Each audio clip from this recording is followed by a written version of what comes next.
The lights in Reno had just softened the music, drifting low enough to feel like a heartbeat under the room. Piper stood there thinking this was it, the day everything finally felt warm, steady, whole. Maybe her family had changed. Maybe love had too. Then her sister reached for the microphone. One laugh, one sentence, and the air shifted. Have you ever felt your happiest moment tilt into something sharp and humiliating so fast you barely recognized it? That's where this story begins. Sienna stood there like she'd been waiting her whole life for that microphone. She smiled at the room, confident, glowing completely at ease. For a split second, I actually relaxed. I thought she might say something sweet, something about childhood memories, about how proud she was, about how we made it through everything. Instead, she laughed lightly and said, "You know, Piper once got kicked out of the house for being too stubborn to listen." There it was. A ripple of awkward laughter moved across the hall, thin and uncertain. Glasses clinked. Forks froze halfway to mouths. I felt the shift before I could even process the words. My chest tightened. Every eye in that room turned toward me, waiting to see if I'd laugh too. Under the table, Colton's hand found mine. His thumb traced slow circles against my palm, grounding me. I could feel the steadiness in him, even while my insides were unraveling. Sienna tilted her head and added, "Relax, everyone. It's just a joke." No one laughed this time. The band didn't start playing again. The air felt thick, like it was holding its breath. And there, I was standing in my wedding dress in the middle of what was supposed to be the happiest night of my life, trying to pretend I wasn't bleeding in front of everyone I loved. So I smiled.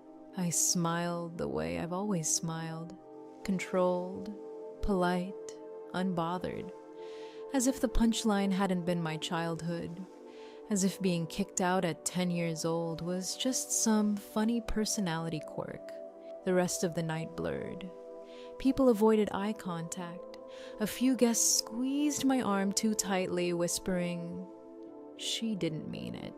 Others pretended nothing had happened at all. Sienna drifted through the crowd like she'd just delivered the performance of the evening, and I kept smiling. The next morning, I woke up to my phone buzzing on the nightstand.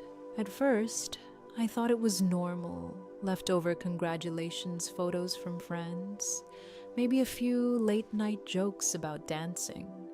But when I unlocked my screen, my stomach dropped. Notifications flooded every app I had. Someone had recorded the speech. Not just recorded it, posted it. The caption read, "When your sister turns your wedding into a roast." I stared at the video thumbnail for a long time before I pressed play. There she was, confident, laughing at her own joke. The camera panned to me for half a second, my frozen smile caught in high definition. Over 100,000 views, and climbing. I made the mistake of opening the comments. "That's hilarious. She probably deserved it." Sisters are savage. Some tagged their own siblings saying they'd do the same. Others dissected my expression like it was entertainment. Look at the bride's face. She can't even take a joke. Every word landed like a small, precise cut. Strangers were laughing at me over their morning coffee. My humiliation had become background noise in someone else's scroll. My best friend Nina texted first. "Is that your sister? What the hell happened?" I stared at the screen, thumbs hovering over the keyboard, and realized I didn't even know how to answer that. How do you explain a lifetime of being the punchline in one text message? Before I could respond, my phone lit up again. "Mom." I let it ring twice before answering. Her voice was calm, too calm. "Sweetheart, don't let this get to you. You know Sienna didn't mean to hurt you. She was joking. People just took it the wrong way. I tightened my grip on the phone. Mom, she humiliated me. A small sigh. Please, Piper, don't make this a family issue. It'll blow over. Don't make this a family issue. As if I had staged it. As if I had grabbed the microphone. Dad took the phone next. His tone was patient, the same one he'd always use when Sienna crossed the line. You know your sister. She's impulsive. You've always been more sensitive. Don't let a few words ruin the peace. Peace. That word again. For them, peace meant pretending nothing happened. For me, it meant swallowing whatever hurt so everyone else could stay comfortable. Around noon, a new message popped up. Sienna, people can't take a joke. You need to lighten up. I read it 3 times, waiting for the apology that never came. No, I'm sorry. No, I didn't think. Just dismissal. That was the moment something inside me shifted. I used to believe she didn't understand what she was doing. That she was careless, not cruel. But reading those words, seeing the indifference laid out so plainly, I realized she knew exactly what she'd done. And she didn't regret it. My notifications kept lighting up all day. Mentions, private messages, strangers tagging me in reposts. The laughter stretched beyond the wedding hall, beyond Reno, beyond anyone who actually knew me. I kept seeing that clip in my head. The way she smiled, the way I forced mine back. Everyone called it a joke, but the joke had been me, and now the whole world was in on it. By Wednesday, the video found the one screen it probably should have reached from the start. Randall Myers, the regional director at the PR agency where Sienna worked, was watching it during his morning coffee. I didn't see his reaction myself, of course. I heard about it later. But the way it was described to me, it was quiet, controlled. The kind of stillness that says more than shouting ever could. He was known for caring deeply about image, reputation. The idea that every word spoken in public was a reflection of character.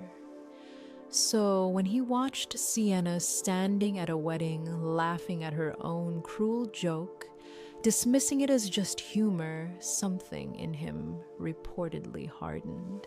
Within the hour, an internal email went out. Mandatory staff meeting, 2 o'clock. Whispers moved fast through the office. Some employees had already seen the clip but hadn't connected the woman in the video to their colleague. Now they knew. Now the laughter wasn't anonymous anymore. Sienna walked into that meeting pale but defiant. She carried her phone in one hand, pretending to scroll, trying to look unfazed. That was always her strength performance under pressure.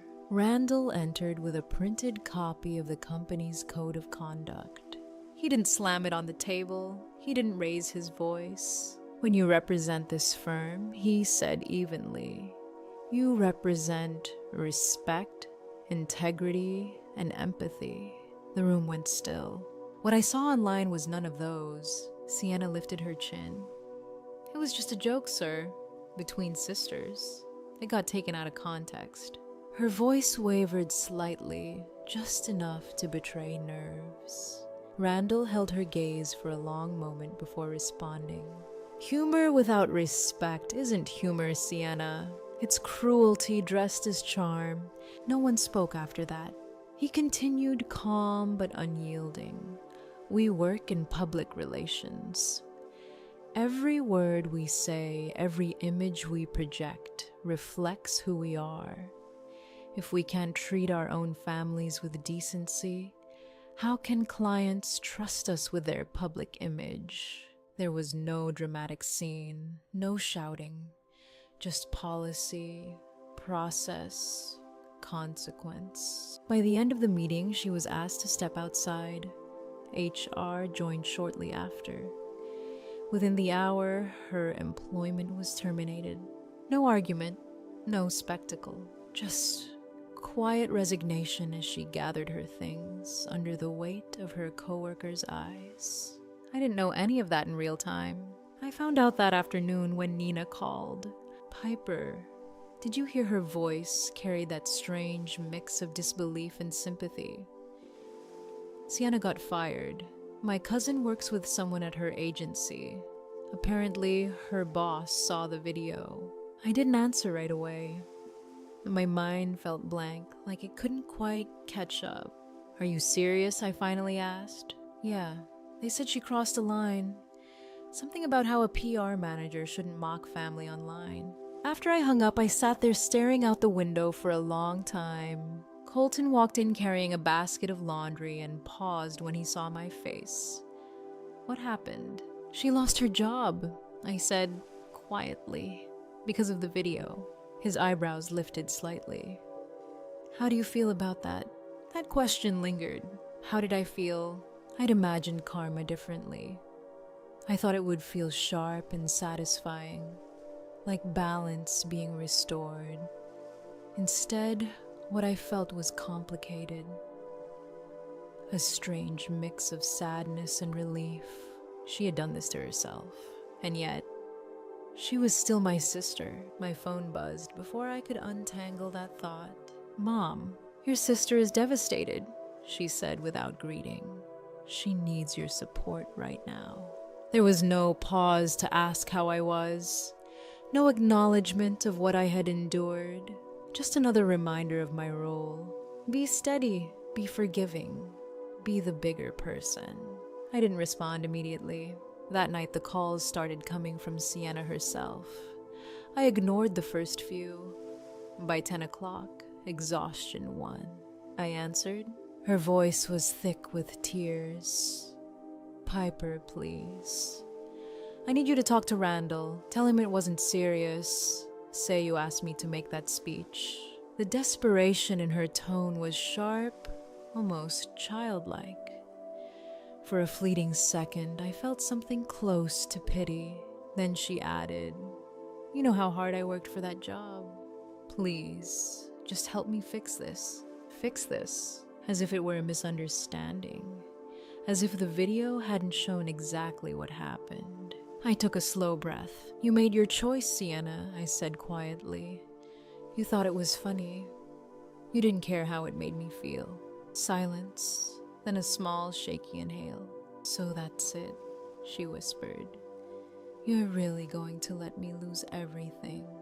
There were 100 things I could have said. About consequences, about accountability, about how I'd already lost pieces of myself trying to protect her from fallout my whole life. Instead, I said nothing. I hung up. The phone rang again almost immediately. Mom, I answered on the second ring. Piper, your sister is falling apart. You need to stop being stubborn and talk to her boss. Do it for the family. For the family. The words felt heavy. I'm not lying for her, I said. She did this herself. A sharp exhale.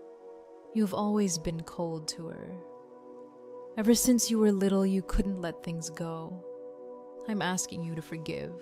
Dad's voice joined in calmer, but no less firm. You've made your point, Piper. She's your sister. Don't kick family when they're down. I stared at the city lights outside the window while he spoke. I've been the bigger person my whole life, I said softly. And it's never been enough. I ended the call before they could respond. The apartment fell quiet after that. Not peaceful, just still. For the first time, I wasn't being asked to laugh it off. I was being asked to erase it, and this time I didn't. The calls didn't stop after that night. If anything, they multiplied. Mom called in the morning. Dad called in the afternoon. Sometimes they called back to back like they were taking shifts. Each conversation followed the same script. Piper, she's devastated. You've made your point. She's your sister. And the one that pressed hardest against my ribs, be the bigger person. I started to notice how easily they said it, as if being the bigger person were some natural role I'd been born into. as if it were my responsibility to absorb the damage and smooth the edges so everyone else could stay comfortable. When I didn't answer, they left voicemails. Mom's voice would crack slightly, but never in the right place. Not over what happened at my wedding, not over the humiliation that was still circulating online. It cracked over Sienna's lost job, over her embarrassment, over her pain. Dad's messages were calmer. You don't kick family when they're down. This isn't who you are. Don't let pride ruin everything. Pride. That word almost made me laugh. Was it pride to refuse to lie? Was it pride to stop volunteering as the emotional shield for everyone else? One evening after the 5th call in 2 hours, I let the phone ring out on the kitchen counter. The sound vibrated through the apartment like an alarm I no longer wanted to answer. I stepped outside onto the small balcony. The air was cool, carrying the faint scent of rain.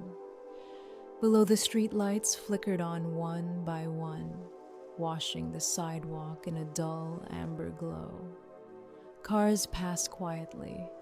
Somewhere in the distance, a door slammed and laughter followed. Normal life, unbothered. I lowered myself into the wooden chair Colton had built last summer. My shoulders felt tight, like I'd been bracing for something all day. A moment later, I felt him behind me. He didn't ask what happened. He didn't need to. He just draped a light blanket over my shoulders and sat down beside me. For a while, neither of us spoke. The phone buzzed again inside. "Peace isn't selfish, Piper," he said quietly. The words landed heavier than I expected. Peace. In my family, peace had always meant silence. It meant laughing when something hurt. It meant accepting the version of events that kept everyone else comfortable. It meant forgiving before anyone apologized. It meant pretending. Peace meant me shrinking. I leaned my head against Colton's shoulder and watched the last streak of light fade from the sky. For years, I had believed that keeping the family intact required endurance, that love was something you proved by how much you could tolerate. But sitting there listening to the muffled buzzing from inside the apartment, something shifted. I realized I didn't want chaos anymore. I didn't want to argue or defend or explain. I didn't even want revenge. I wanted quiet. Not the heavy, suffocating silence of pretending nothing was wrong. A different kind. The kind where I didn't have to betray myself just to keep everyone else comfortable. The phone vibrated again against the counter. This time I didn't move. And in that stillness, I felt the first real break, not from them yet. Not entirely, but from the role I had been playing my whole life. Because the truth was, this wasn't just about a wedding toast. It never had been. Back when I was 10, they said I needed discipline. That was the word. Discipline. I remember sitting in the back seat of the car, my small backpack pressed against my chest, listening to my mother explain it like it was a summer camp. "It'll be good for you, Piper, a little time away, a chance to learn some manners." Her voice was bright, almost rehearsed. My father kept his eyes on the road. We were driving to Nevada. The highway stretched out in front of us in a long, shimmering line. I watched the landscape change through the window. Green giving way to dry earth trees, thinning into scrub, the sky widening into something that felt endless. I kept thinking we'd turn around at some point, that this was a dramatic lesson, that after a few weeks they'd miss me. Children are good at believing what they need to believe. When we reached the small desert town outside Carson City, the air felt different, drier, quieter. The house sat at the edge of a dirt road. pale and sun-worn, with a wraparound porch and wind chimes that sang softly in the breeze. Aunt Marjorie stepped out before we even parked. She was nothing like my parents. Where they were polished and sharp, she was soft around the edges. Her gray-streaked hair was tied back loosely, and her apron was dusted with flour. She hugged me first, not them. "Come on in, sweetheart," she said. "You must be tired from that long drive." Inside the house smelled like cinnamon and clean laundry. There was something warm simmering on the stove. The windows were open, letting in light and the distant clucking of hens. That first night she made chicken stew and apple pie. When I asked where I should sleep, unsure of my place, she pointed to a small room down the hall. "Right here," she said, pulling back a quilt to reveal yellow sheets tucked neatly at the corners. "You're home for as long as you need. As long as you need." I didn't understand then how different that sounded from just for the summer. The first few weeks, I waited for the phone to ring. Every time it did, my heart jumped, but it was usually a neighbor, or the feed store, or someone asking about eggs. Fall came quietly. The air cooled at night. The hens laid fewer eggs. My parents didn't come. Instead, an envelope arrived in the mail. Inside was a check and a short note written in my mother's careful handwriting. "Your father and I hope you're behaving for Aunt Marjorie. This time away will be good for you. No, we miss you. No, we love you. Just performance." The checks kept coming monthly after that. Crisp, efficient. As if care could be itemized and mailed. Aunt Marjorie never said a bad word about them. Not once. But sometimes when she thought I wasn't looking, I'd catch the way her mouth tightened slightly as she folded the letters back into their envelopes. Life with her moved at a different pace. We woke before sunrise to feed the hens. The desert air was cool, then almost sweet. I'd follow her out in worn boots that were slightly too big, carrying a tin bucket while she scattered feed with steady hands. She hummed while she worked. Old songs I didn't know. Soft, steady melodies that felt like background music to a life that didn't rush. After chores, we'd sit at the kitchen table. The table was scratched from years of use. The smell of coffee mixed with cinnamon toast. She'd pour me a small glass of milk and ask about the book I was reading. In the afternoons, she taught me things no one else ever had. How to knead bread until the dough felt alive beneath my palms. How to patch a torn sleeve without leaving a crooked seam. How to hang laundry so the wind did most of the work. There was patience in everything she did. No sharp sighs, no comparing me to anyone else. No rolling eyes, just quiet instruction. One evening, she handed me a worn paperback and said, "Read aloud to me." I stumbled over a few words, embarrassed. She didn't correct me immediately. She waited. "Let me try again." "Words will take you anywhere, Piper," she said, after I finished a page. "Even places that forget to want you." I didn't fully understand what she meant, but I felt it. School in that small town wasn't easy. Kids can sense difference, like animals sense weather. They asked why I lived with my aunt, why my parents never visited. One boy said loud enough for others to hear. Guess nobody wanted her. I ran home that day, the desert wind stinging my eyes. Aunt Marjorie was in the kitchen, flour on her hands again. She didn't ask me to toughen up. She didn't tell me to ignore them. She knelt down in front of me and wiped my tears with the corner of her apron. "People who make fun of others are carrying emptiness," she said softly. "You don't have to carry it with them. It was the first time someone had suggested that I wasn't the problem. Holidays were the hardest. On Christmas morning, I'd sit by the window watching the mail truck crawl down the dusty road.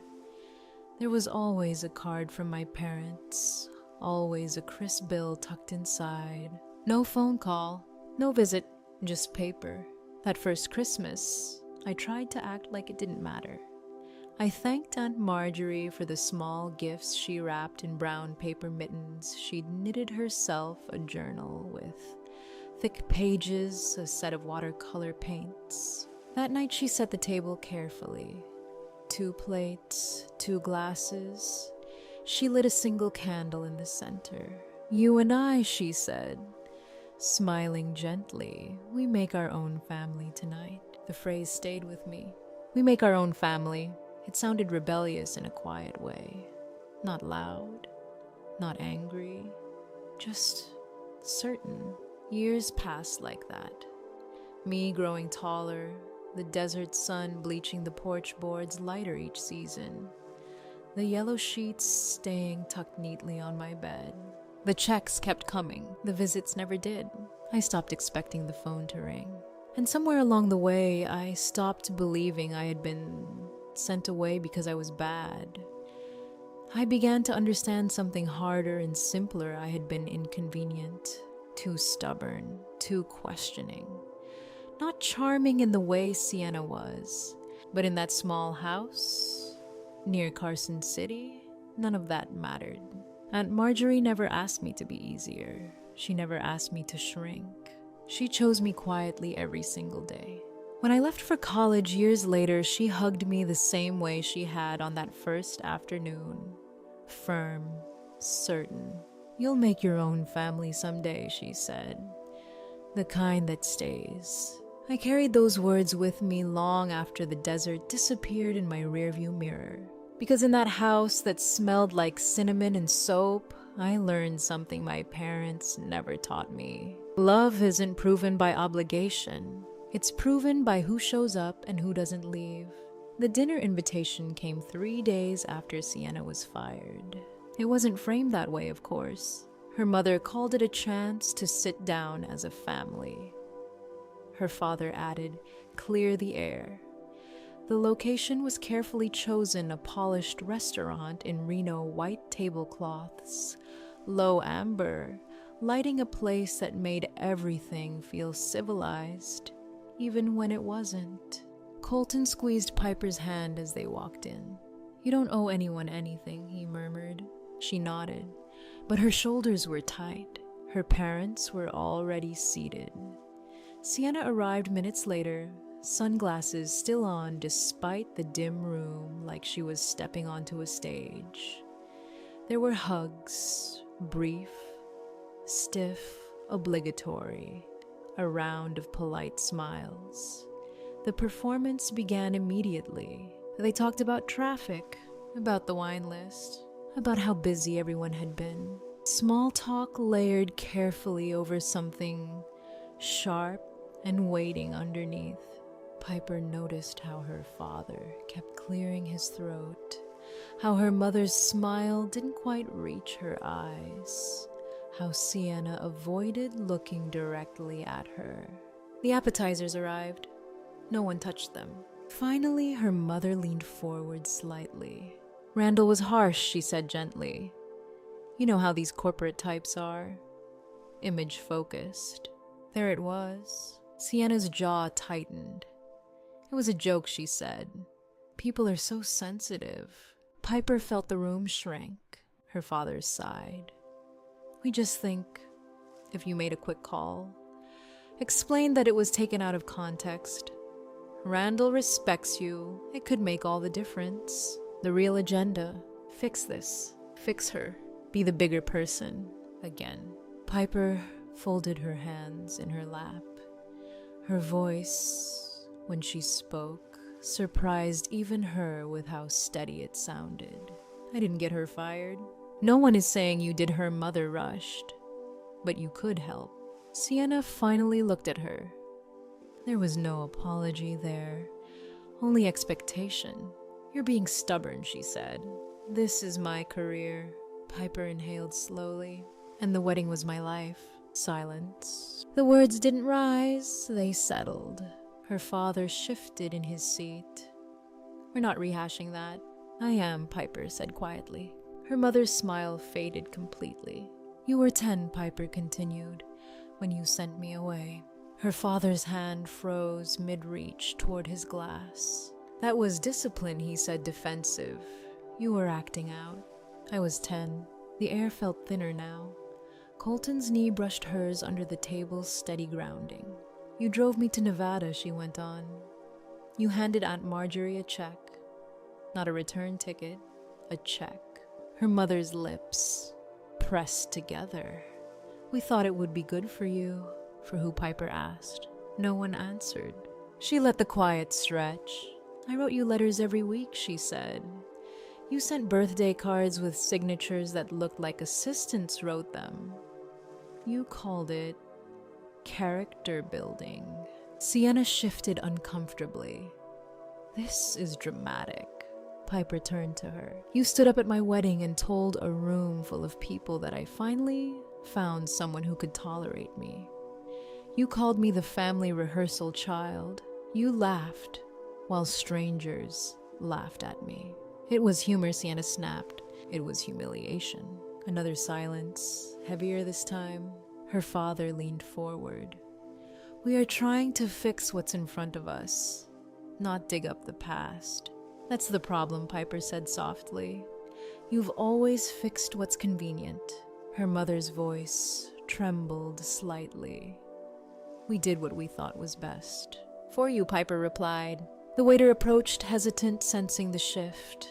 Her father waved him away. Sienna's composure cracked first. I said I was sorry, she muttered. No, Piper said gently. You said people were too sensitive. That landed. Sienna's eyes flickered anger, then something else.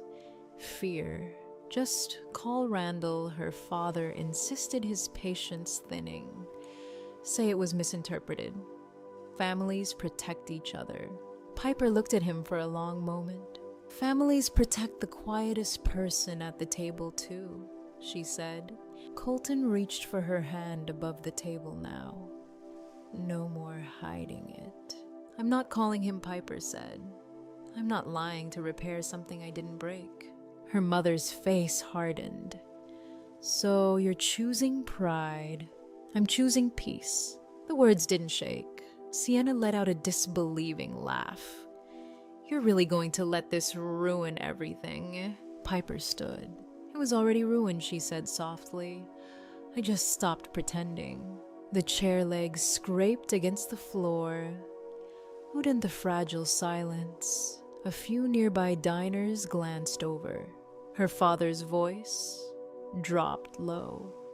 If you walk out, don't expect this to just go back to normal.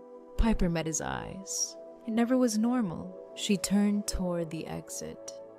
Colton rose with her immediately. Behind them, no one called her name. The door opened. Cool night air rushed in. The sounds of the restaurant muted as it closed behind them. They didn't speak until they reached the parking lot. Colton squeezed her hand again. You okay? Piper looked back once at the glowing windows of the restaurant, at the silhouettes inside, at the table where her family still sat in stunned stillness. For the first time in her life, the silence didn't feel like punishment.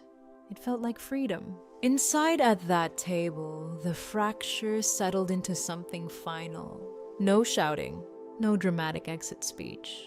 Just the quiet realization that the person who always bent had finally stopped. And nothing in that room knew how to exist without her bending. The calls stopped first, not all at once, but noticeably. At the beginning, her phone had buzzed constantly, her mother's clipped voicemails, her father's restrained warnings, Sienna's long texts that moved between anger and desperation. Then, after the dinner in Reno, it shifted. Silence. The kind that wasn't accidental, A week later, Piper heard through a cousin that Sienna had moved back home. Just temporary, the cousin had said carefully, until she figures things out. Piper pictured it, without meaning, to Sienna's designer heels lined up in the hallway of their childhood house. Her suitcase dragged across the same hardwood floors Piper had once tiptoed across. The irony was almost too sharp to sit with. Then the email came. Not from Sienna, from Randall. The subject line was simple and corporate. Formal confirmation of termination. He didn't dramatize it. He didn't blame Piper. He didn't reference the dinner or the phone call she had refused to make. It was clean and measured. The agency had conducted an internal review. The viral video was deemed inconsistent with company values. Employment officially concluded as of that date.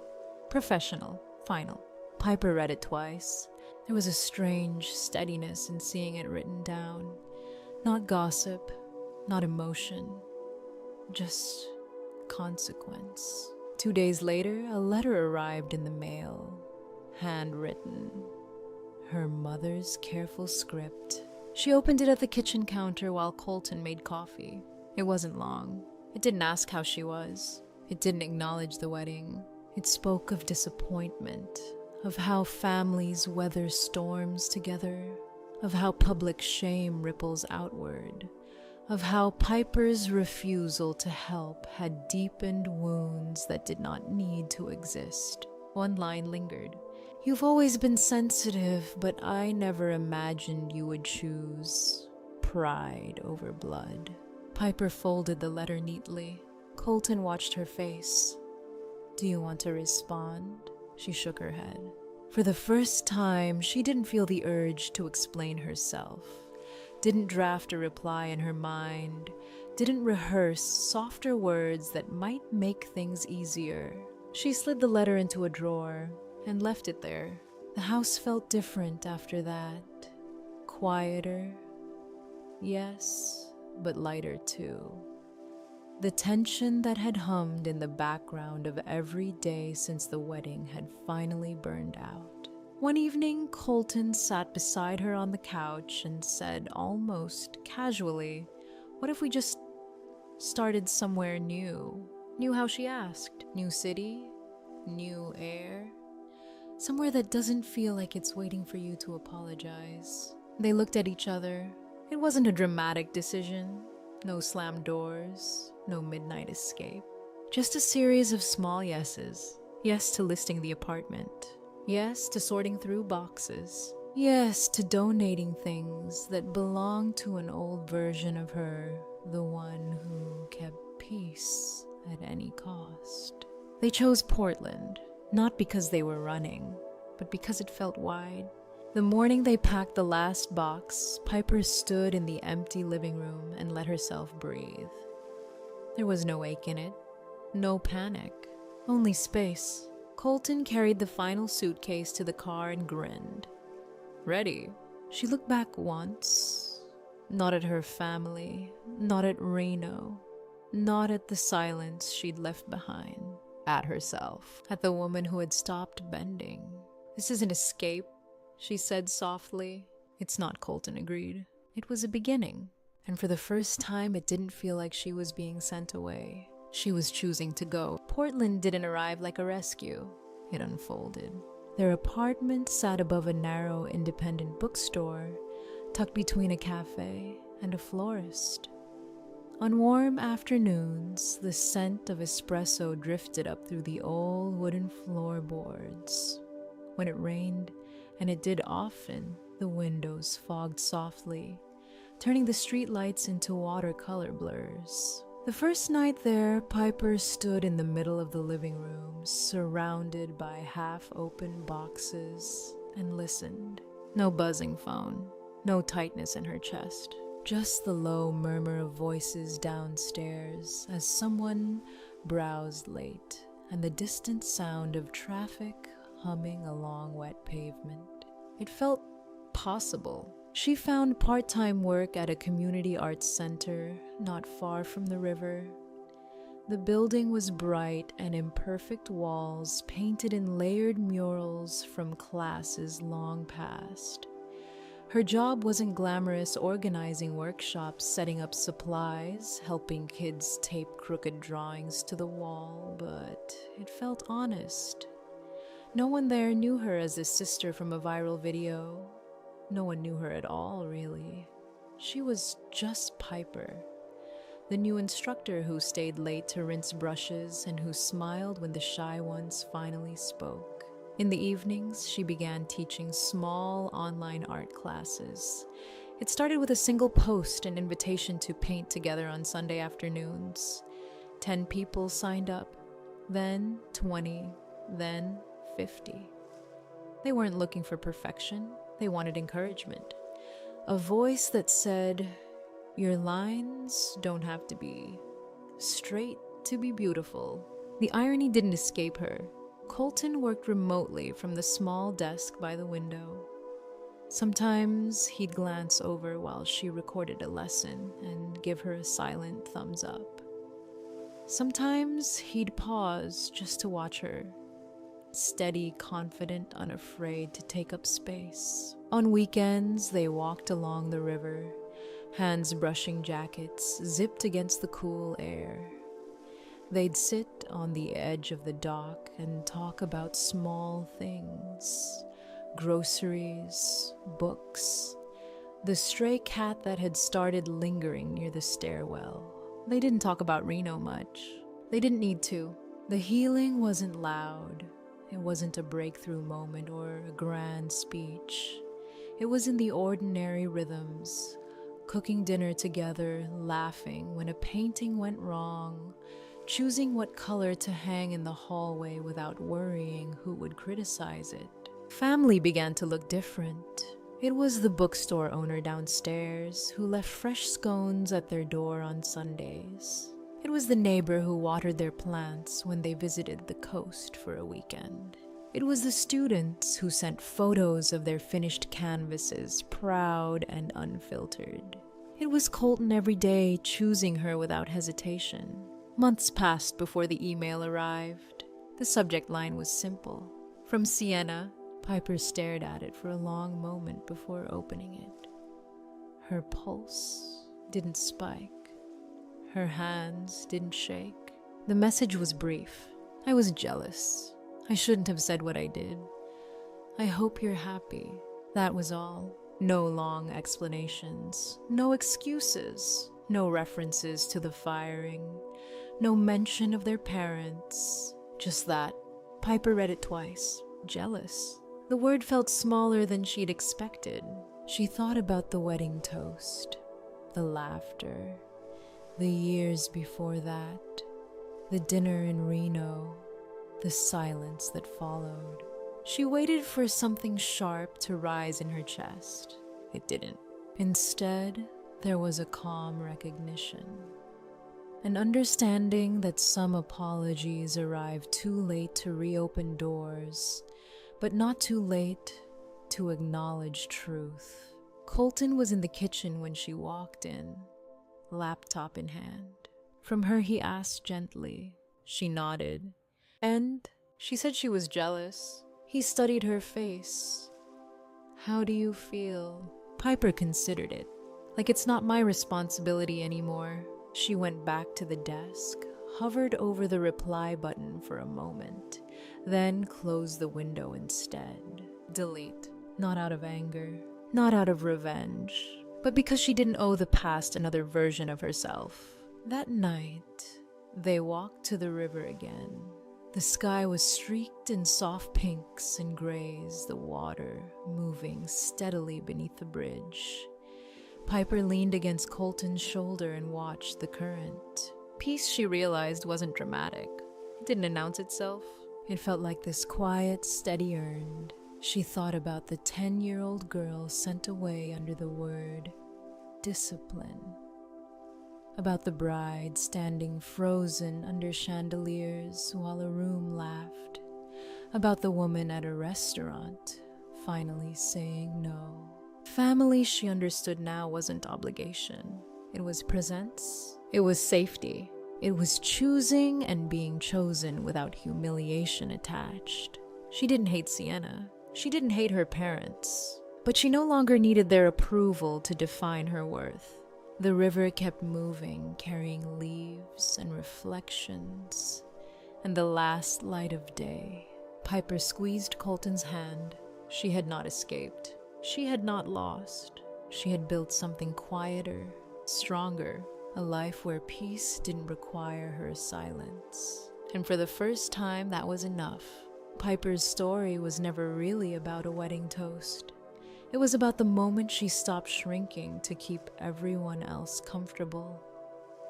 From humiliation to quiet strength, she chose peace, even when it meant standing alone. Have you ever had to choose your own peace over family expectations? I'd love to hear your story. If this resonated with you, share it with someone who might need it too. And remember, self-respect isn't selfish, it's survival.